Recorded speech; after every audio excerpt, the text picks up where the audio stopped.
এক ব্যক্তি জিনের খেলা করে, তো তার এক ভাগ্নি মেয়ে কয়, মামা তুমি জিন হাসিল করো, আমার একটু জিন হাসিল করাও না। বলে জিন আসলে তো এমনি আসে না, কাজ দিতে হয়। কয় আমি দিব কাজ, তুমি না পারলে কিন্তু মার খেতে হবে। বলে না, আমাদের গভীর বুদ্ধি না থাকলেও উপস্থিত বুদ্ধি আছে। ঠিক আছে যাও, অন্ধকারে একটা ঘরের মধ্যে বসে জায়নামাজে বসে অজু টজু করে বসবা, নিজের শরীর বন্ধ করে নিবা, এই মন্ত্র পড়বা, দেখবা এক তুফান ঘরের মধ্যে শুরু হয়ে গেছে, বুঝবা যে এই বাদশা এসে হাজির হয়ে গেছে। ঠিক মামার পরামর্শ নিয়ে মন্ত্র পড়লো। মন্ত্র পড়ার এক পর্যায়ে হঠাৎ তুফান শুরু হয়ে গেল। এর মধ্যে আসিয়েই সালাম দিল, আমাদের ডাকছো কেন? বলে টাইম 2 মাস, আমার বাড়ি বিল্ডিং করে দাও, যাও কাজে লাগাই দেই, খামোখা বসে থেকে লাভ না, আর কাজ না দিলে তো মাইরে আমি খাবো। জিনের গোষ্ঠী সব এক হয়ে কাজ শুরু করলো, অল্প দিনে বাড়ি বিল্ডিং হয়ে গেল। এইবার বলো কি কাজ? এবার মহিলা চিন্তা করে, কাজ না দিলে তো আমার উপায় নেই। কয় আমার বাড়িতে একটা লাল কালারের কুকুর আছে, এর লেন্সটা বাঁকা, এটা সোজা করো। এইবার এই লেন্স বাঁকা, এটা সোজা করার জন্য সবাই কি পরিমাণ চেষ্টা। বলে যে টাইনা ধরে আবার ছেড়ে দিলে বাঁকা হয়ে যায়। বলে বাঁশের কুঞ্চি ঢুকাও, যতক্ষণ ভেতরে থাকে সোজা, ছেড়ে দিলে আবার। বলে না, বাজারের 1 নাম্বার ঘি মাখো, ঘি, কোনো ঘিয়ে কাম হয় না। হঠাৎ ধরে রাখে সোজা, আবার সময় মতো। জিনেরা কয় জীবনে বহু বাটফারি করলাম, আমগো উপরে যে বাটফার আছে তো ধরা পড়লাম আজ। জিনেরা মাথা নত করে এখান থেকে বিদায় নিতে বাধ্য। মান কারা হারফাম মিন কিতাবিল্লাহ ফালাহু হাসানা ওয়াল হাসানাতু বিআশরি আমসালিহা। বান্দা যখন কোরআনের একটা অক্ষর পড়বে, একটা হাসানা পাবে, একটা হাসানা 10টা নেক সমতুল্য। নবী বলেন, লা আকুলু আলিফ লাম মিম হরফুন ওয়ালাকিন আলিফুন হরফুন ওয়া লামুন হরফুন ওয়া মিমুন হরফুন। আমি নবী বলি না আলিফ লাম মিম 3টা মিলে একটা অক্ষর, বরং আমি নবী বলবো আলিফ আলাদা অক্ষর, লাম আলাদা অক্ষর, মিম আলাদা অক্ষর। যখন বান্দা পড়বা আলিফ লাম মিম, সাথে সাথে 30টা নেক আমলনামায় যোগ হয়ে যাবে। 1 নম্বরে কোরআনের তেলাওয়াত। নবীজি তেলাওয়াত করেন আর শুনান, হাযা কালামু রাব্বি, এটাই তো আমার আল্লাহর কালাম। শুধু এই কোরআনের তেলাওয়াত শুনে কত বিধর্মী কালেমা পড়ে মুসলমান হয়ে গেল। আর এই কালামের তেলাওয়াত যে শুনে তার দিলটা কেড়ে নেয়, এটা এমন একটা কিতাব, অন্য কিতাব 1 বার 2 বার 3 বার শুনলে মজা লাগে না, আর কোরআন যত শুনি ততই মজা লাগে। আবার যার কণ্ঠ যত ভালো, সে যখন পড়ে তার কাছ থেকে শুনলে আরো মজা পাই। এমন একটা কিতাব, যে কিতাবের তেলাওয়াতের মধ্যে এমন এক সুর, নবী তেলাওয়াত করেন আর বেঈমানরা চুপে চুপে সে নবীর তেলাওয়াত শুনে এত মজা লাগে। আবু জাহাল বেঈমান নবীর বিরোধিতা করে, আবার রাতের বেলা চুপে এসে নবীর তেলাওয়াত শুনে আর বলে নবীর তেলাওয়াত এত মজার, এমন তেলাওয়াত জমিনে আর কোথাও পাওয়া যায় না। বড় দুঃখ লাগে রে মুমিন, আজ কোরআনের তেলাওয়াত মুসলমানের সন্তানের জবানে নাই। মুসলমানের ঘরে কোরআনের আওয়াজ নাই। এটা এমন একটা কিতাব, গজনবীর বাদশাহ সুলতান মাহমুদ গজনবী রহমাতুল্লাহ আলাইহি ইন্তেকালের পরে স্বপ্নের মাধ্যমে জিজ্ঞেস করা হলো কবরের কি হালাত। সুলতান মাহমুদ গজনবী বলেন, আলহামদুলিল্লাহ, আল্লাহ আমাকে মাফ করে দিয়েছেন। বলে কিসের বিনিময়ে আপনার মাফ হলো? বলে আমি আল্লাহর কিতাব কোরআনের আজমত আর আদব রক্ষা করার কারণে আমি নাজাত পেয়ে গেলাম। বলে কেমন সে ঘটনা? বলে আমি একদিন সফরে রওনা হয়ে গেলাম, রাতের বেলা কোথাও এক মেহমান হয়ে গেলাম। মেহমান হওয়ার পরে রাত্রি যাপনের জন্য ছোট একটা ঘরে আমাকে একটা থাকার রুম দিল। আমি যখন ঘুমাইতে যাই, তাকায় দেখলাম আল্লাহর কোরআন শরীফ তাকের উপরে রাখা আছে। আমি চিন্তায় পড়ে গেলাম, ছোট ঘরের মধ্যে তাক আবার নিচু, কোরআন শরীফ থাকবে। আমি ঘুমাইলে পা উঠে গেলে তো একটু বেয়াদবি হবে, কোরআন শরীফ অন্য রুমে রেখে দেই। সুলতান মাহমুদ বলেন, আমি কোরআনটা হাতে নিয়ে অন্য রুমে যখন রাখার জন্য যাচ্ছি, হঠাৎ আমার অন্তরের মধ্যে একটা দাগ কেটে গেল। এত সুন্দর দামি কিতাব আমি অন্য রুমে রাখার জন্য যাই, কারণ আমার ঘুমটা যেন আরামে হয়। এটা তো উচিত না, বরং কোরআন শরীফ কোরআনের জায়গায় থাকবে, প্রয়োজনে আমি অন্য রুমে গিয়া থাকব। আল্লাহর বান্দা বলেন, আমি কোরআনটা নিয়ে আবার পেছনে গিয়া জায়গায় রেখে দিয়া অন্য রুমে, যদিও আগের তুলনায় এই রুমের তুলনায় অন্য রুমের বিছানা ভালো না, আমি ওখানে গিয়ে এই রাত কাটালাম। এই যে কোরআনের মোহাব্বতে একটু সম্মান দেখাইলাম, এর বিনিময়ে আল্লাহ আমাকে মাফ করে দিয়েছে। বাখা করা কালামুল্লাহ বসনো কদিমাস্তি নইনো লিকুল্লি শাই ইনজিনাতুন ফিল ওয়ারা ওয়াজিনাতুল মারই তামামিল আদাবি আজ খুদা খাহি মে তৌফিক আদব বে আদব মাহরুম গাশত আজ ফজলে রা। প্রত্যেকটা জিনিসের সৌন্দর্য আছে, মানুষের সৌন্দর্যের নাম আদব। যার মধ্যে আদব নাই, ওই মানুষটা যত বড় শিক্ষিত হোক না কেন, কারো কাছে কোনো সম্মান নাই। আমার নবী ইব্রাহিম নবী দোয়া করলেন, আল্লাহ আমার বংশের মধ্য থেকে এমন একটা রসুল পাঠাও যে যোগ্যতায় 4টা দায়িত্ব পালন করবে। অতএব যদি বাবার যোগ্য সন্তান হয়, ডাক্তারের ছেলে যদি যোগ্যতার কারণে ডাক্তার হয়, কোনো দোষণীয় না। পীরের ছেলে যদি যোগ্যতার কারণে পীর হয়ে যায়, দোষের কিছু না। সহ্য করতে যারা পারে না, তাদের অন্তরে জ্বালা।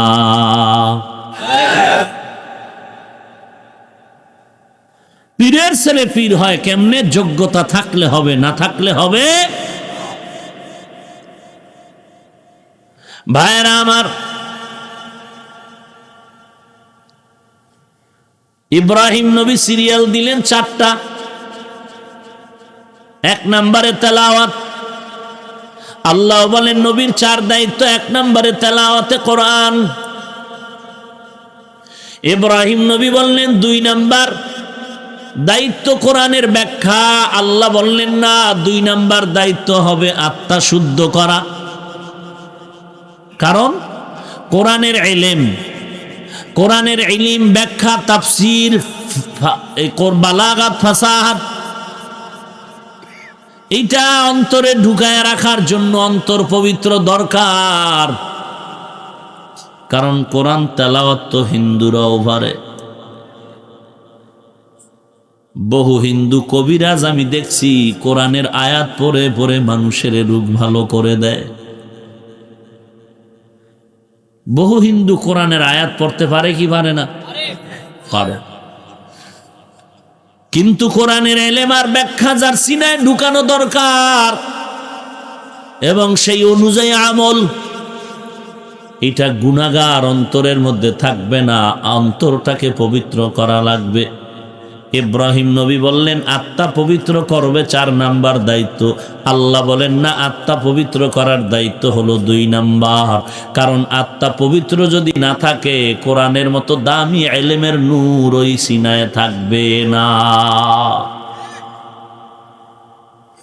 এজন্য আল্লাহ পাক 4 নাম্বার সিরিয়ালটাকে 2য় সিরিয়ালে নিয়ে আসলেন, যে কোরআন তেলাওয়াতের পরে মানুষের অন্তর পবিত্র করা। قد أفلح المؤمنون قد أفلح من زكاها। যারা আত্মা পবিত্র করলো তারা কামিয়াব হয়ে গেল। নবী বলেন, বান্দা যখন গুনাহ করে, একটা গুনার কারণে কলবে একটা কালো দাগ পড়ে যায়। 2টা গুনাহ করার কারণে কলবের মধ্যে 2টা দাগ পড়ে যায়। বারবার গুনাহ করার কারণে কলবটা কালো অন্ধকার হয়ে যায়। এরে নবীর উম্মতের দল, এই কলব পরিষ্কার করার জন্য হাতিয়ার হলো দুইটা। এক কথায় বলা যায় আল্লাহর জিকির, আর জিকিরের ব্যাখ্যা নামাজ, জিকিরের ব্যাখ্যা তেলাওয়াত, জিকিরের ব্যাখ্যা আল্লাহর ইসমে আজমের জবাব করা, আল্লাহর নামের উচ্চারণ করা। কোরআন তেলাওয়াতের দ্বারাও কলবের ময়লা দূর হয়ে যায়। আল্লাহর নাম জপলেও বান্দার কলবের ময়লা দূর হয়ে যায়। এই কলব পবিত্র করা দরকার, আর এটা একা একা সম্ভব না। সাহাবায়ে কেরামদের আত্মা পরিশুদ্ধ হয়েছে আমার নবীর সোহবতের কারণে। আত্মা পবিত্র করতে হলে অবশ্যই কোনো না কোনো আত্মা পবিত্রওয়ালার সংস্রবে যেতে হবে। একা একা আত্মা পবিত্র করা সম্ভব না। ওয়ায়ুযাক্কিহিম, যাক্কা ইউযাক্কি, এই ফেল যেটা ফেলে মুতাআদ্দি, এটা এই শব্দটাই প্রমাণ করে যে এটা একা একা এই কাজ আর কর্তা মিলে কাজ সম্পূর্ণ করা যায় না, অন্যের সহযোগিতা নিতে হয়। শুধু কর্তা কাজটা কমপ্লিট করতে পারবে না অন্যের সহযোগিতা ছাড়া। যেমন 50 কেজির চালের বস্তা একা একা কি মাথায় উঠানো সম্ভব? আর একজনের সহযোগিতা লাগবে। তো আত্মা পবিত্র করা এটা একা একা সম্ভব নয়। যাদের আত্মা অন্যের মাধ্যমে পবিত্র হয়েছে তাদের মাধ্যমে আত্মা পবিত্র করতে হবে। বলে সাহাবায়ে কেরাম তো নবীর মাধ্যমে আত্মা পবিত্র করলেন, নবীজির সোহবত, আবার সাহাবায়ে কেরামের সোহবতে গিয়া তাবেঈনদের আত্মা পরিশুদ্ধ করলেন, আবার তাবেঈনদের সোহবতে গিয়া তাবেঈন আত্মা শুদ্ধ করলেন। অতএব বান্দা আলেম হও, মুফতি হও, মুহাদ্দিস আর মুফাসসির হওয়ার আগে আত্মা পবিত্র করার দায়িত্ব 2 নাম্বার। দুনিয়াতেও যারা উম্মতের দায়ী হবেন, উম্মতকে দ্বীনের পথে আহ্বান করবেন, তাদের 1 নাম্বার দায়িত্ব কোরআনের বিশুদ্ধ তিলাওয়াত, 2 নম্বরে আত্মাকে পবিত্র করতে হবে। আমি কোরআনের তেলাওয়াত করলাম, এরপরে এখন বয়ান করতেছি কি বিষয়? জান্নাতের পথে যাবেন, জাহান্নাম থেকে বাঁচবেন। কিন্তু আমার অন্তরে যদি ময়লা থাকে, মানুষ পীরের কাছে যায় আত্মা পবিত্রের জন্য, কিন্তু যাইতে গিয়া যদি ভণ্ডের কাছে যায় তাহলে আত্মা তো পবিত্র হবেই না, বরং আরো ময়লা জমবে। লঙ্গির মধ্যে গোবর লাগছে, গোবর লাগেনি অনেক সময়, এখন এই গোবর পাক না না পাক বলেন? এটা পরিষ্কার করা লাগবে কিনা? কি দিয়া করবেন বলেন? পানি। কেউ বলে ভাই পানি তো প্রস্রাবও পানি, তো প্রস্রাবের পানি দিয়া ধুইয়া দাও, তাহলে পাক হলো না আরো না পাক হয়ে গেল? ঠিক তেমনি ভাবে যারা ময়লা অন্তর নিয়ে ভণ্ডের কাছে যায়, প্রস্রাব দিয়া গোবর ধুইলে যেমন না পাক ছড়ায় যায়, একটা ভণ্ড বদমাশের কাছে গেলে মানুষের অন্তরে গুনাহ আরো ছড়ায় যায়। অতএব যে কোনো একজন আল্লাহ ওয়ালার কাছে যাওয়ার আগে দেখতে হবে তার কোরআন শরীফ শুদ্ধ তেলাওয়াত আসেনি। 2 নম্বরে তার আত্মা পবিত্র নেই। আত্মা পবিত্র হবে কেমনে? গুনাহ করলে না না করলে? এখন বলেন, বেপরদায় চলা সওয়াব না গুনাহ? গান বাজনা করা শোনা এটা সওয়াব না গুনাহ? দাড়ি কাটা বলেন, গাঞ্জা খাওয়া, মদ পান করা গুনাহ। স্বর্ণের আংটি, স্বর্ণের চেন গলায় লাগানো পুরুষের জন্য গুনাহ। এখন যদি দেখেন পীর সাহেব বেপরদায় চলে, দাড়ি নাই, টুপি নাই, নামাজ নাই, পর্দা নাই, নেক কাম করে না গুনাহ, গুনার দ্বারা আত্মা পাক না নাপাক? তাহলে এমন নাপাক পীরের কাছে যান কেন?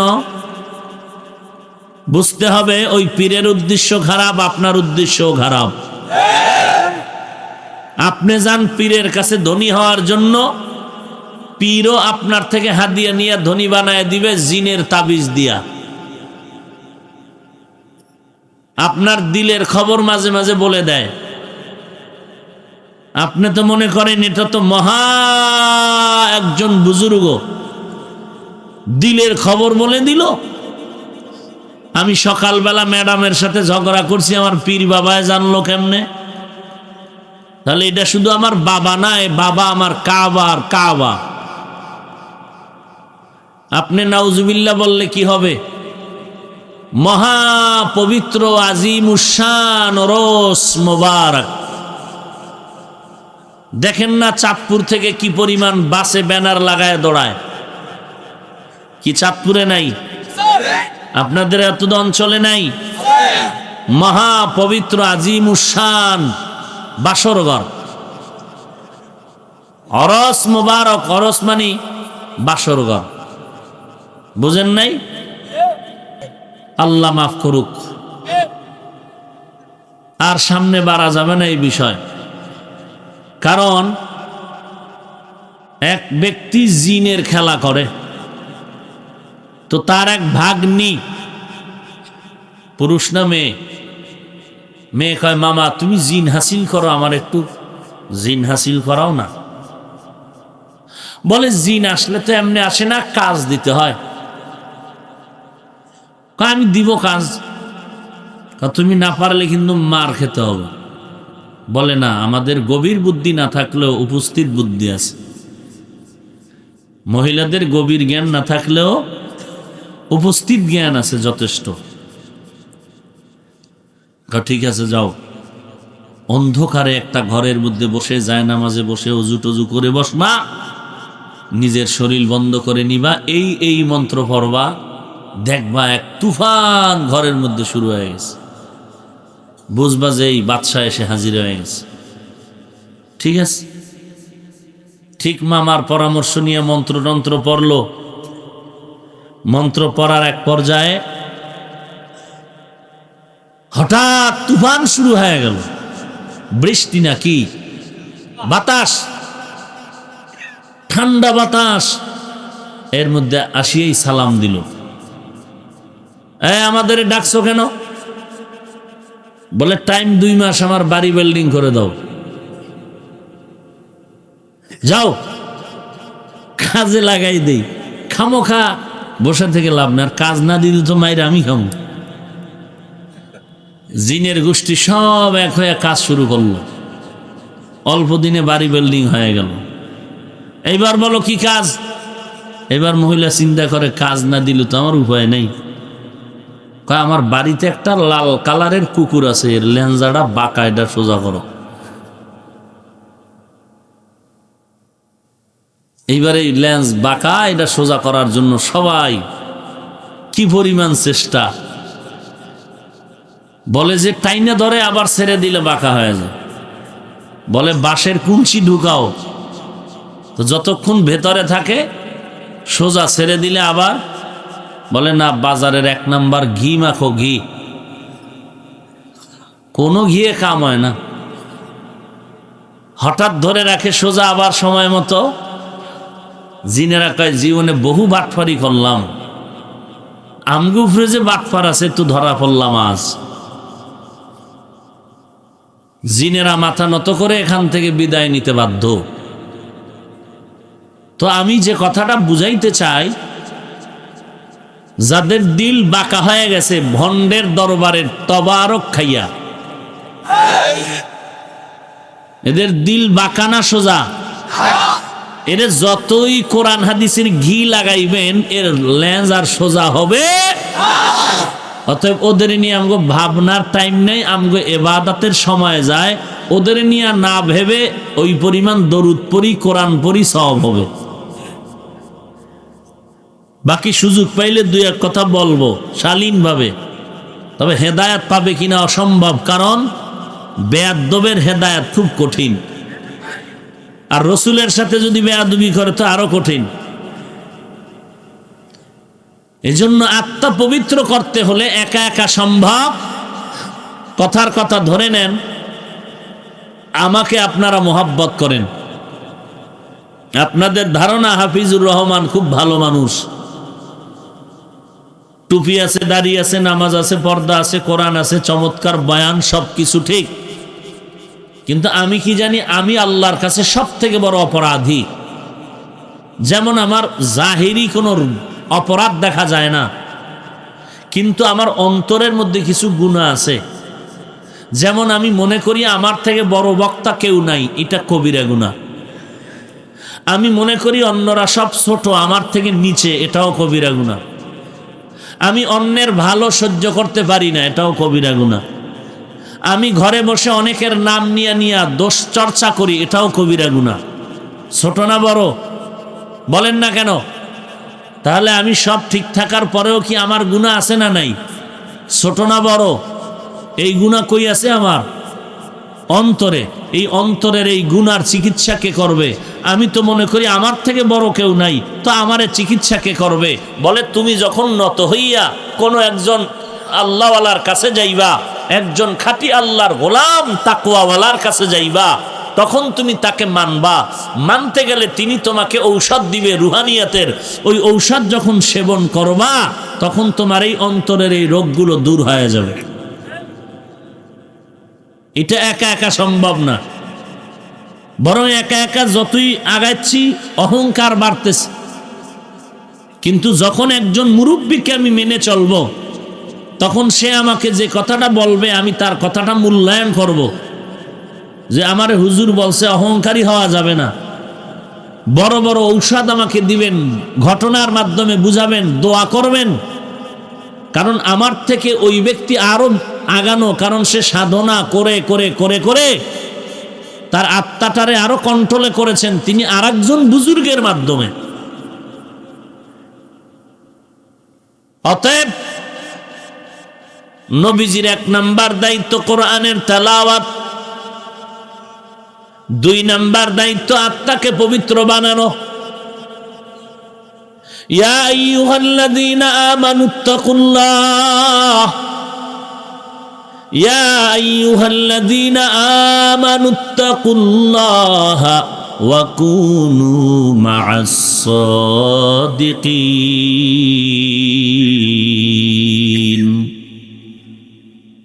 আল্লাহ তাআলা বলেন আমাকে ভয় করো এবং যারা আমার খাঁটি বান্দা ওলিয়ে কামেলেদের বন্ধু হয়ে থাকো। বন্ধু হয়ে যাও না, বন্ধু হয়ে থাকো, তার সাথে সম্পর্ক রাখো। এরে নবীর আশিক উম্মতের দল, আমার নবী 1 নম্বরে তেলাওয়াত করলেন, আর কোরআন তেলাওয়াত শুনে শুনে যারা কালেমা পড়ল তাদের আত্মাটারে পবিত্র করলেন। কিন্তু আমাদের পীর সাহেবরা মানুষের আত্মা পবিত্র করতে গিয়া বছর বছর যুগ যুগ চলে যায়। রসুলের দরবারে যুগ নাই, বছর নাই, 1 সেকেন্ডেই কাম সারা। নবীজির হাত মোবারকের সাথে বাতিল বেঈমান কালেমা যখন পড়ল, সাথে সাথে অ্যাকশন শুরু হয়ে গেল। কারণ আমার নবীর তুলনা নাই। আমার নবীকে আল্লাহ পাক সবার থেকে বড় দামি করে বানিয়েছেন। অতএব আমার নবীর সাথে হাতও লাগানো লাগে না। আমার নবী যখন একটা নজর দিয়া কোনো গুনাহগারের দিকে তাকাইছেন, সাথে সাথে বান্দা দিনদার হয়ে গেল। এক আল্লাহর বান্দি মহিলা মানুষ ছোট একটা দুধের বাচ্চা নিয়ে নবীর দরবারে রওনা। নবীরে কিছু প্রশ্ন করবে ইহুদি মহিলা, দেখিনি মুহাম্মদ জবাব দিতে পারেনি। মহিলা দুধের বাচ্চা নিয়ে না নবীর দরবারে হাজির। মহিলা নবীকে প্রশ্ন করার আগে দুধের বাচ্চা নবীকে সালাম দিয়ে দিল। মা আশ্চর্য হয়ে বললেন, এর সন্তান, আমি আসছি প্রশ্ন করার জন্য, তুমি সালাম দিলা কাকে? চিনো নাকি তুমি? যেই বাচ্চা কথা বলতে পারে না, আল্লাহ তাআলা তার জবান কথা বলার জন্য কবুল করে নিলেন। বাচ্চা ডাক দিয়া কয়, ও মা, তুমি যদিও চিনো না, আমি চিনলাম, ইনি হলেন রহমাতুল লিল আলামিন, ইমামুল আউয়ালিন আল আখিরিন, বাহর সাদকা রহমাতাল লিল আলামিন, সাইয়্যিদুল কাউনাইন খাতমুল মুরসালিন, আখিরা মদবুদ ফখরুল আউয়ালিন। রে নবীর আশিক উম্মতের দল। বাচ্চাটা বলে, কেমনে চিল্লা? বলে, নবীর সামনে ফেরেশতা দাঁড়ানো, ফেরেশতা আমাকে সালাম শিখাই দিছে, এইভাবে বল। ওরে বান্দা, তোমার মেধায় ধরেন, এটা কেমনে সম্ভব? এটা কিভাবে সম্ভব? অসম্ভবকে সম্ভব করতে পারেন তিনি হলেন একমাত্র আল্লাহ। ইউসুফ আলাইহিস সালামকে যখন জুলাইখার স্বামী বলছিল তুমি খারাপ, ইউসুফ বলে না, আমার কোনো দোষ নাই। জুলাইখার স্বামী বলল, আজিজ মেসার বলল যে তুমি সাক্ষী দাও। তখন ওই সামনে দিয়ে এক মহিলা দুধের বাচ্চা নিয়ে যাচ্ছিল। আল্লাহর ইশারা ইউসুফ নবী বললেন, আমি সত্যবাদী না মিথ্যাবাদী? সাক্ষী হলো এই কোলের শিশু বাচ্চা। তো বাচ্চা তখন কথা বলছিল, এই ক্ষমতা দিছেন কে? বিশ্বাস হয় হইলে ইমানদার, অবিশ্বাস করলে তাজা বেঈমান। একটা গাছ কথা বলতে পারে না, একটা কুত্তা কথা বলতে পারে না, আল্লাহ ক্ষমতা দিলে বিশ্বাস করেননি, করলে ইমানদার, অবিশ্বাস করলে তাজা বেঈমান। ভাইরা আমার, বাচ্চার জবানের কথা শোনার পর মহিলার প্রশ্ন কি করবে? আশ্চর্য হয়ে নবীর কাছে গিয়া মাথা নত করে কালেমা পড়ে মুসলমান হয়ে গেলে। একটা কথা মনে রাখবেন, মহিলারা নবীর কাছে গেছে, বয়ান শুনছে, নবীর কাছে প্রশ্ন করছে, নবীর পাশে গিয়া নামাজ পড়ছে কাতারে। এই সব কথা পর্দার আয়াত নাজিল হওয়ার আগের কথা। পর্দার আয়াত নাজিলের পরে পর্দা পরিপূর্ণ হয়ে গেল। উম্মে মাকতুম সাহাবী অন্ধ, নবীজির বাড়িতে ঢুকতেছেন, তার বিবিরা তাকায় দেখতেছেন। নবী বললেন, খবরদার ওদিকে তাকায়ও না। কেন? সে তো অন্ধ, আমাকে দেখে না। বলে, তোমরা কি অন্ধ? সাহাবী অন্ধ, তোমরা তো অন্ধ না, অতএব তোমরা তাকাইবা না, তাকাইলে সওয়াব না গুনাহ হবে। এরে নবীর উম্মতের দল, এরপরেও যদি কিছু থাকে সেটা নবীর জন্য স্পেশাল পাওয়ার, উম্মতের জন্য না। এই জন্যই তো নবী বলছেন, তোমরা কোরআন মানো আর সুন্নত মানো, কোরআন মানো আর সুন্নত মানো, হাদিস মানো বলেন নাই। কারণ তুমি হাদিসের কোন সাইড মানবা, কোন সাইড মানবা না, এটা নিয়ে তুমি ঝামেলায় পড়ে যাবে। কারণ হাদিসের মধ্যে অনেক কথা আছে যেটা নবীর জন্য নির্দিষ্ট, উম্মতের মানার কোনো সুযোগ নাই। নবী দাঁড়াই একবার প্রস্রাব করেছিলেন, ঠেকায় পরে উম্মত করবে।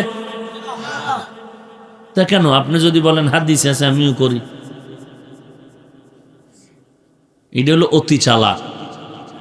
চালাক ভালো, অতি চালাক বেয়াদব।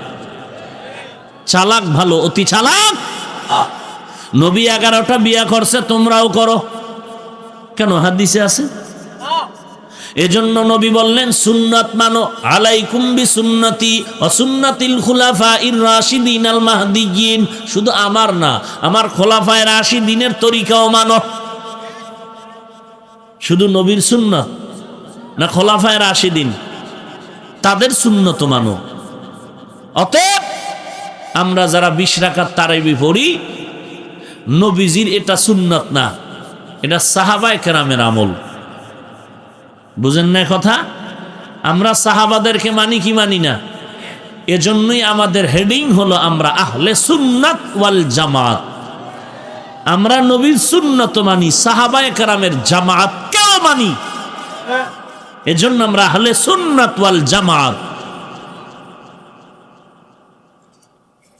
নবী তারাবি পড়ছেন জীবনে একবার, আমরা পড়ি বারবার। তাহলে এটা কি নবীর আমল হইল না সাহাবায়ে কেরামের? নবী তারাবি পড়ছেন জীবনে একবার, পুরা রমাজান পড়েননি, আমরা পুরা রমাজান পড়ি। পুরা রমাজান কি নবীর আমল না সাহাবায়ে কেরামের আমল? এজন্য নবী বলছেন সুন্নত মানো, আমার সুন্নত মানো, খোলাফায়ে রাশিদিনের সুন্নত, হাদিস মানো, হাদিস মানো বলেন নাই কেন? সব সুন্নত হাদিস, সব হাদিস সুন্নত না।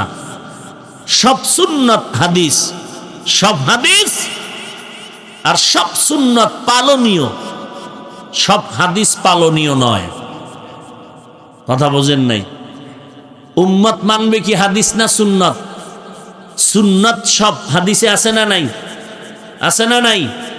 অতএব সব হাদিস মানা যাবে না, কারণ নবীজির স্পেশাল কিছু পাওয়ারের কাজ ছিল, হাদিসে উল্লেখ আছে, ওটা নবীর জন্য নির্দিষ্ট, উম্মতের জন্য নয়। এই পার্থক্য যতদিন বুঝবে না ততদিন এই কপাল পরা অতি চালাক বেয়াদবের গোষ্ঠী দাঁড়াইয়া প্রস্রাব করবে আর বলবে হাদিসে আছে। কথা বলেন না কেন? তো দাঁড়াইয়া প্রস্রাব করার হাদিস মানলে তোর বউরেও মানা হাদিসে আছে না? তো তুই একা দাঁড়ায় মানলে তো তোর বউ হাদিস মানলো না, তো তোর বউরেও তো হাদিস মানাবি। কপাল পরা বাটপার। নবীর এক নাম্বার দায়িত্ব কোরআনের সহি তেলাওয়াত, 2 নম্বরে আত্মা শুদ্ধ করা। এখন কোরআনের তেলাওয়াত শেখা লাগবে না? কথা বলেন না কেন? এরে যুবক, আল্লাহর কোরআনের তেলাওয়াত শিখো, এরপরে আত্মাটারে পবিত্র করো। কোরআন তেলাওয়াত শিখতে যেমন উস্তাদ লাগবে, আত্মা পবিত্র করার জন্য তেমন উস্তাদ লাগবে। লাগবে নি? ওস্তাদ ছাড়া কোনোদিন সম্ভব না। কোরআনের অক্ষর চিনার জন্য, শিখার জন্য যেমন উস্তাদ দরকার, বিশুদ্ধ উচ্চারণ শিখার জন্য যেমন উস্তাদ লাগবে, নিজের আত্মাটাও পবিত্র করার জন্য তেমন উস্তাদ লাগবে। এ ভাই, আপনারা যারা ইংরেজি লাইনে পড়ছেন, বিএ পাস, আইএ পাস করছেন, ক্লাস করছেন না? শিক্ষকের কাছে পড়ছেন না কেন? আপনি একা একা না পড়বেন? শিক্ষক ধরলেন কেন? ক্লাস করলেন কেন? নবীর যুগে তো এরকম ক্লাস কোনো ছিল না। নিজে নিজে বানাইয়া ক্লাস করেন, মেট্রিক পাস করেন, বছরে 3টা পরীক্ষা দেন। এগুলো যদি বেদাত না হয় তাহলে আত্মা পবিত্র করা ফরজ। আর এই আত্মা পবিত্র করার জন্য কোনো আল্লাহওয়ালা যদি ক্লাস দেয়, ক্লাস করতে হবে, এটাও বেদাত হবে না। এই যত ভেজালওয়ালা কথা কয়, খোঁজ নিয়ে দেখবেন এরা কেউ কোনো মুরব্বি মানে না। আর মুরব্বি না মানা এটা শয়তানের গুণ। মুরব্বি না মানা, শয়তান তো ইবাদত বেশি করছিল, এখনো জমিনে একদল আছে জমিনে সেজদা দেয় না। কেন? শয়তান সেজদা দিয়ে জমিন নাপাক করছে। তো নামাজের যখন সেজদায় যায়, মক্কায় গিয়ে একবার দেখলাম, ওখানে তো হরেক রকম মুসল্লি আসে না সারা দুনিয়ার থেকে। তুই যখন নামাজে খাড়ায় কেরাত টেরাত ঠিকই পড়ে, সেজদা গেলে পকেট থেকে একটা কাঠের টুকরা বাইর করে, ওটা কপালের তলে দিয়ে সেজদা দেয়, জমিনে যেন কপাল না লাগে। ইবলিস সেজদা দিয়ে এটা নাপাক করছে। তো ইবলিস সেজদা দিয়ে যদি জমিন নাপাক করে, তুমি সেজদা দিতে লজ্জা পাও, সেই জমিনে ঘুমাও কেমন রে বেহায়া? ওই বেহায়ার আর বুঝানোর কোনো কায়দা নাই। মাইয়াহদিল্লাহু ফাহুয়াল মুহতাদ ওয়া মান ইউদলিল ফালান তাজিদা লাহু ওয়ালিয়াম মুরশিদা। আল্লাহ বলেন, আমি যাকে হেদায়েত দিব সে হেদায়েত পেয়ে যাবে, আর যার কপালে হেদায়েত নাই ওই বান্দা হেদায়েত পাওয়ার কোনো পথ প্রদর্শক বা মুর্শিদ খুঁজে পাবে না। মুর্শিদ পাবে না। মুর্শিদ মানে পথ প্রদর্শক, যিনি পথ দেখায় কোথায় যাওয়ার। জাহান্নামে যাওয়া, বিড়ি টানা, গাঞ্জা খাওয়া। আরে মেয়ে জিনা কি আছে? তো কিছু দরবারের মধ্যে পীর সাহেব আছে, মোরশেদে বরহক, বিড়ি টানে সবার থেকে বেশি, চেহারা ভাল্লুকের মতো, চুলগুলো উল্লুকের মতো। আর হ্যারে গিয়া কা বাবা তুমি আমার কাবা। হায় হায়, আরে নবীর উম্মতের দল, 1 নম্বরে কোরআনের তালাওয়াত, 2 নম্বরে আত্মা পবিত্র করতে হবে, না হয় কোরআনের ব্যাখ্যা শিখবা, লাইনে থাকতে পারবা না। পারবে? কথাটা আমি বলি 1 মিনিট। ঢাকার মধ্যে একটা ঐতিহ্যবাহী মাদ্রাসা, মালিবাগ মাদ্রাসা। কি মাদ্রাসা? জামিয়া শরঈয়া। এই মাদ্রাসার একটা ছাত্র, মানে এলেমের লাইনে বুলেট, এলেমের লাইনে, ওই মাদ্রাসায় পড়ুয়া মুফতি সাহেব, টাটকা মুফতি, আবার কোরআনের হাফেজ। ঢাকার শহরে ঐতিহ্যবাহী এক মসজিদের 10 বছরের খতিব, টাটকা মুফতি, টাটকা হাফেজ, টাটকা ইমাম আর খতিব। এখন তার হালাত কি জানেন? সে কোরআনের আয়াত পড়ে আর হাদিস পড়ে আর কয় আল্লাহর এই দোষ, নবীর এই দোষ। মুসলমানের পিডার ভয় এখন ইন্ডিয়া। কি বুঝেন? সে টাটকা মুসলমান না বেঈমান? কেন? মূর্খ এই জন্য? হ্যাঁ, হায় হায়, এত বড় মুফতি সাহেব 10 বছর ইমামতি করার পরও এই হালাত কেন? মুরব্বি না মানার কারণ। মুরব্বি না মানা কার গুণ? আল্লাহ কইছিল আদম রে সেজদা কর, ইবলিস ওখানে যুক্তিবাদী হয়ে গেছিল, বলে আনা খায়রুম মিনহু, আমি তার থেকে ভালো, আমি ওর কাছে মাথা নত করব কেন? আমি সভাপতি, আমি ইমাম সাহেবের কাছে গিয়ে যদি কই হুজুর আমার আত্মাইয়া তো ঠিক আছে নি, তা আমার সভাপতির পজিশন আর ঠিক থাকে? এই ভুলেই নামাজ পড়ুন, তারপরও মাথা নত করা যাবে না। টাটকা শয়তান। কথা কন না কেন? হ্যাঁ ভাইরা আমার, রাগ করতেছেন আপনারা? এই উডো খা, এই কই যাও? এত হলে ডিল হয়ে গেছে সব। বাহ, একসাথে যাবো। বাহ, কি আমার লাগে যাইবেন? আল্লাহ কবুল করেন। এইরকম জামুক হয়েই তো প্যাঁচ লাগাইছে। ভণ্ড কইছে যাবি, কা জামু খেল গিয়েই হ্যাঁ তবারকার গাঞ্জা খোরের আসর। জামু বললেই যাওয়া যাবে না, চিন্তা ভাবনা করে কদম দিতে হবে। কথা ঠিক নেই? যুবকরা ঘুমাও, তোমরা জাতির ভবিষ্যৎ, জাতি তোমাদের থেকে অনেক কিছু চায়। তোমরাও তো নিয়ত করে আসো, যা চাও তাই দিব। বিড়ি 1 নাম্বার হাদিয়া, এরপরে ইয়াবা, এরপরে বাবা। হায় হায় যুবক, নবীজি বলছেন যুবকের দ্বারা ইসলামের খেদমত বেশি হয়েছে। এ যুবক, তোমার আমার মতো যুবক সন্তান এখনো তাকায় দেখো, স্কুলে পড়ে, কলেজে পড়ে, 1 ওয়াক্ত নামাজ বাদ দেয় না। মিথ্যা বলিও না, আছে না নাই? কিয়ামতের দিন যদি তাকে দাঁড় করায় বলে এই বেটা ও পড়লো তুই পড়লি না কেন, তখন কেমনে কি জবাব দিবা? এরে যুবক, আল্লাহর গোলাম, তোমার আমার মতো যুবক র্যাব, আর্মি, পুলিশ, বিডিআরের চাকরি করে, 1 ওয়াক্ত নামাজও বাদ দেয় না। আছে না নাই? ও বাবা, তুমি কেন পারবা না? ওই আর্মির ক্যাম্পে গিয়া দেখবি তারাবির সময় আর্মিরাই নামাজের ইমামতি করে। এবার চিন্তা করো তো। এরে নবীর উম্মতের দল, আমি বলি না তুমি স্কুলে পড়িও না, না না, খবরদার, কেউ বললেও ফিরবি না। স্কুল কলেজ ভার্সিটিতে লেখাপড়া করে ডাক্তার হ, ডক্টর হ, ইঞ্জিনিয়ার হ, বৈজ্ঞানিক হ, দার্শনিক হ, সাংবাদিক হবি। কেউ যদি কয় না না, আমি বলবো না, খবরদার, তার কথা মানবি না। কারণ মুসলমানের সন্তান স্কুলে পড়ে সাংবাদিকতার দায়িত্ব পালন করবি, মুসলমানের সহযোগিতা হবে, বেঈমানরা করবে না।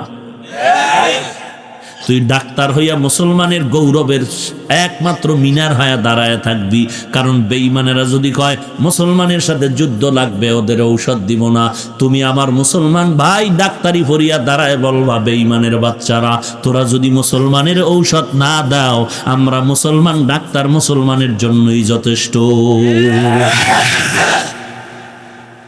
কিন্তু চরিত্রটা ভালো করা লাগবে। চেহারা দেখলে তো বোঝা যায় কি তালে যে বিড়ি টানো, পুরা বান্দরের মতো হয়ে গেছে। আর চুলের যে ডিজাইন, কি পরিমাণ চুল খাইটা যে পুরা টিকটিকি হয়ে গেছে। কেন মদিনার নবীর তরিকার চুল কাটা ভাল লাগে না? তো যদি ভালো না লাগে, তুই নবীর উম্মাত দাবি করো, তোর লজ্জা করে না? তুই ক্রিকেটারের সাইজে চুল কাটো, তোর বাপ লাগে এরা? তোর বাপ? তা তুই মদিনারটা ফালাই দিলি কেন? তুই মুসলমানের বাচ্চা, মদিনার তরিকা না মানলে হিন্দু মানবে, তো তুই মদিনারটা মানলি না কেন? তোর লজ্জা গেল কই?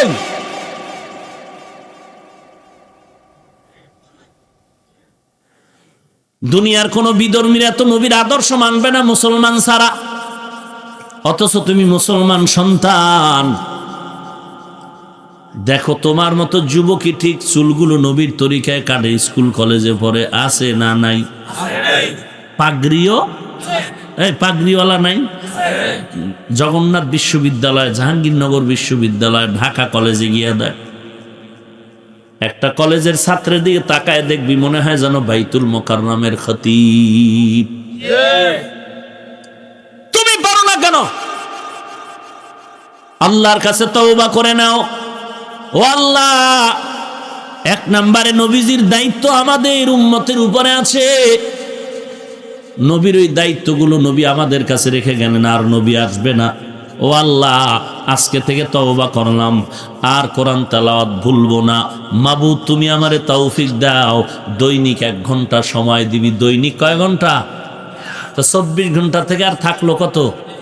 23 ঘন্টা তোর মনের যা চায় তাই কর, খোদার লগে যোগাযোগ কইরা।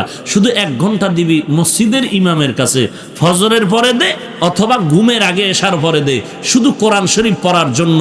2 মাস টাইম, আল্লাহর রহমতে 2 মাস 1 ঘন্টা করে যদি দাও, ইনশাআল্লাহ তুই খুব দ্রুত গতিতে কোরআন শিখে ফেলবি। ফজরের পরে দিতে পারো, অভ্যাস করো। তুমি দুনিয়ার লাইনে পরীক্ষা দেওয়ার জন্য, লেখাপড়ার জন্য ঘুম নাই, রাত নাই, ভোমানে দৌড়াচ্ছ, তো আল্লাহর কোরআনের জন্য 1 ঘন্টা কেন দিবা না? ফজরের পরে দাও। যদি ব্যস্ততা থাকে, ঘুমের আগে এশার পরে দাও, যে ইমাম সাহেব হুজুর আমাকে 1 ঘন্টা টাইম কোরআন শিখান। তুমি ইমাম সাহেবের হাদিয়া দেওয়া লাগলে দাও কিছু। ইংরেজি ধাক্কানের লেগে কত টাকাই না ব্যয় করলা, খোদার কোরআনের জন্য কিছু দাও। সেখানে তোমার প্রশ্ন কেন? এটাই তো দিলের মোহাব্বত। 1 নম্বরে কোরআনের তেলাওয়াত, 2 নম্বর দায়িত্ব তোমার আত্মা শুদ্ধ করা লাগবে। আর আত্মা যদি পবিত্র বানাইতে চাও, একজন খাঁটি তাকওয়াওয়ালা আল্লাহর ওলিদের সাথে সময় দিতে হবে। খাঁটি আল্লাহওয়ালা নাই এদেশে? এদের কাছে সময় দাও, এদের পরামর্শ নিয়ে চলো, দেখবা নেক আমল করা সহজ হয়ে যাবে। আল্লাহ আমাদের তৌফিক দান করেন। আরো জোরে বলেন জীবনে আর নামাজ ছাড়বা? তো যারা এই যে এখনই তো মোনাজাত, আর কেউ বয়ান করবে? কথা বলেন, এখনই তো এশার আজান হবে। দেখ মনে আমি বাইরে হওয়ার মধ্যে যে কি একটা হুলস্থুল শুরু হয়ে যায়। এশার নামাজ পড়া লাগবে না? হুজুর ফজরই পড়ি নাই, এশা পড়বো কখন?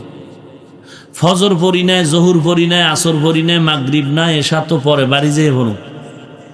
চিন্তা করছেন? কি কয় বাড়ি যেয়ে পড়বেন? না খাওয়ার বাহানা, ভাজা মাছের ঝোল। আহা, এশার নামাজ পড়বেননি কালকে? এখানে পড়ে যাবেন, এই মিথ্যা ওয়াদা করবেন না, খবরদার। এখানে আজান হবে, নামাজ পড়ে যাবেন। তওবা করেন, আর নামাজ বাদ দিব না। আজকে একটু কষ্ট হবে। ও যুবক, আমিও তো তোমার মতো এক যুবক। তোমার ডানে বামে তাকায় দেখো কত যুবক আছে এই ঠান্ডা পানি দিয়া অজু বানাইয়া 5 বেলার নামাজ পড়ে, কোনো কষ্ট নাই। একটু ওর দিকে তাকায় দেখো, ওই বাচ্চারা, ওই যুবক পারলে তুমি কেন পারবা না? তুমি কি ভাবছো আরো 20 বছর বাঁচবা, এরপরে মরবা? না না, এখন বসছো, দাঁড়াবার গ্যারান্টি নাই, দাঁড়াইছো, হাঁটার গ্যারান্টি নাই, হাঁটতেছো, ঘর পর্যন্ত যাওয়ার গ্যারান্টি নাই। কতজন ঈশা কান্দে ওয়াজে আসার সময় রাস্তা অ্যাক্সিডেন্ট হয়ে মারা গেছে, মোনাজাতের পরে যাওয়ার সময় মারা গেছে। তুমি যে আজকে বাড়ি যাইবা, মাকে টেলিফোন করছো, মা আমি আসতেছি, বয়ান শেষ। কিন্তু আমার আল্লাহর আদালতে যদি থাকে তুই লাশ হইয়া যাবি, কিছু করার নাই। অতএব তওবা করেন রে যুবক, মাথা নষ্ট হয় নাই, পাগল হইয়া যাই নাই। আল্লাহর কোরআন সত্য, নবীর কথা সত্য। একটা গুনাহগার হয়ে কবরে গেলে কবর হবে জাহান্নামের টুকরা, সহ্য করতে পারবি না। অতএব আল্লাহর কাছে তওবা কর, আর নামাজ ছাড়বো না, আর নবীর গালি দিব না, নবীর তরিকার বাহিরে চলবো না, আলেম ওলামাদের বিরোধিতা করব না, মা বাবার খেদমত করব, সহিভাবে কোরআন পড়ব, নবীর তরিকায় চলবো, তাকওয়াওয়ালা আল্লাহওয়ালাদের সোহবত নিয়ে চলবো। রাজিয়া শুনি? যদি মুনাফিকি না থাকে, খাঁটি তওবার নিয়ত থাকে, হাত দেখায় দাও। আয় আল্লাহ সবার হাত কবুল করে নেন, আমাদের তওবা কবুল করে নেন, তওবার উপরে মজবুত হয়ে চলার তৌফিক দান করেন, আমিন।